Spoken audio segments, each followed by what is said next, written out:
Hello everyone, welcome to this bite-sized Google Digital Garage training this evening on connecting with customers on social media. My name's Kirsty, I'm a skills trainer, marketer, and have been working on this free skills training program from Google Digital Garage now for around 7 years. 6 or 7 years. Really looking forward to spending the next 15 minutes with you talking all about how we can start to connect with the potential customers or with prospective clients on our social media.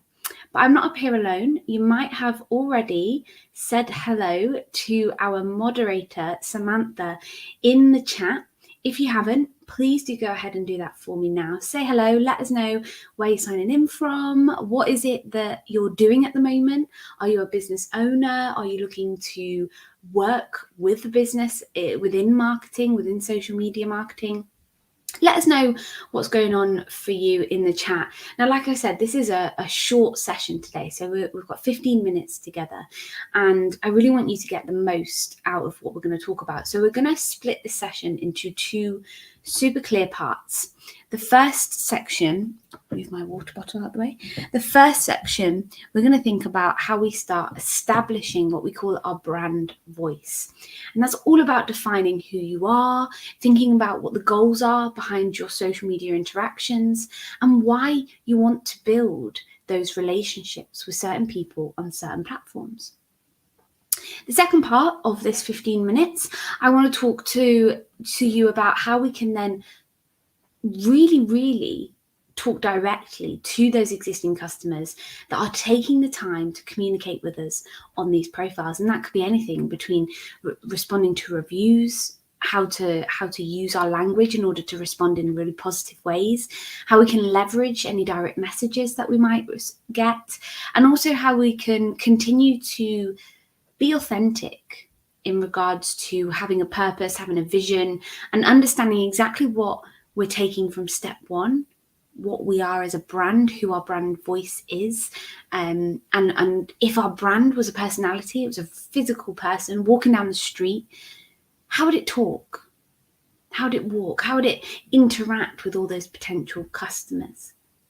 So let's jump into part one. But before we do that, I do also want to mention that we have the fantastic opportunity on offer for you for one-to-one mentoring via Google. And the Google coaches and mentors that are ready and waiting to talk to you as a UK business or charity. So please do head to the link g.co/UK mentoring, all lowercase, really important as it is case sensitive. And maybe you want to book in after this session for a little bit more of an in-depth conversation specific to your situation, your organization, or the business that you're working for or with, and really get into some nitty-gritty details there about what you can do next to start engaging customers with your social media. So this is part one, establishing our brand voice. How do we do that? How do we establish our brand voice? And what does that mean? Because our brand voice is really important. And you might have heard this word, brand. Oh, you've got to have a good brand on social media. And it's a real common word that we hear now. But actually, what does that mean? Well, the brand voice, when it comes to your business and those social media platforms, is looking at a range of things. We're looking at the tone that you use. We're looking at the physical words that you use, that personality that you bring across to your audience, and how that all combines into a solid, consistent brand personality and brand voice when you're communicating and speaking to your customers online, or you're posting content on some of your online profiles. Let's imagine we've got two completely different businesses here in front of us. So each business has one of these two individuals that we can see on screen as their target audience. Now, there's something that we can start to think about here in terms of our tone and how they may differ from each other. Even if we start to be conscious about the words that we're using to describe the target audience we want to get in front of. So on the left-hand side, we've got the three words professional, sophisticated, and serious. So when we imagine the type of communications that this person is going to want from our social channels and our social personality, we can start to think, ooh, are they going to want to see the same content as the potential target audience member on the right-hand side, where we've got words to describe them as playful, youthful, using slang? So the brand voice required to communicate with these two completely different people is going to be very, very different. Now, again, just to reiterate this, think about these two. So on the left-hand side, we've got a family. And when speaking to them, we might want to be warm, friendly, and calm. They've got a young child there in that kind of new family, young family. How about this image on the right? What do you think this couple, this image here, might want from our communications? They've got backpacks on, they're outdoors. We might think of exciting, curious, relatable maybe, something that they can connect to authentically. Adventurous, maybe they're a couple that we might engage on an adventure level. So there's no right or wrong answer here, but the thing that I'm really trying to get across is that we need to understand our audience. We need to understand exactly who we want to talk to with our social media channels as a business, as an organization, so that we can then really establish that voice of our brand personality, our brand voice, that's going to match exactly what our target audience needs. Now, if we start to think about our voice and our brand personality from this perspective, we can then also start to ask ourselves, okay, have we defined what the goal of these interactions are? Now, not every customer that engages with our profile, engages with particular posts that we put out there on different platforms, are going to have the same needs or have the same goals. Some might be asking about products, some might be, hopefully not, but some might be filing a complaint or have had some difficulties. And it's really important that whether these interactions with your customers are hugely positive, or sometimes we might have someone who has some difficulties, then it's really important that we can keep this brand voice as consistent as possible. And you might need to adapt it slightly with each interaction, but we can start to have a look and think, okay, what's the goal? What's the end goal of this conversation? So we've got on here, on the left-hand side, hi there, I ordered a cake from you for my son's birthday. When we cut into it, we realised it was undercooked. My son was so upset, and so were we, as we paid quite a bit of money for it. Now, as a response, again, depending on your brand personality and how you can connect with this potential customer, think about what the goal is. We're so sorry to hear about the cake, and we'd be happy to issue a refund. We'd also like to invite you and your son to cake and tea at our shop this weekend on us. If you let us know his favourite treat, we'd be happy to prepare it for him. Think about the tone. It's understanding. The tone comes across as more warm, friendly. There is that apologetic element to it, whilst remaining quite professional and really just fitting the needs of that customer's message. Second example, hello, it's my 21st birthday next week and I'm having a tropical themed birthday party. I'd like to order a beach themed cake. Would you be able to do this? Thanks. Hello, and thank you for thinking of us. We'd love to bake your cake.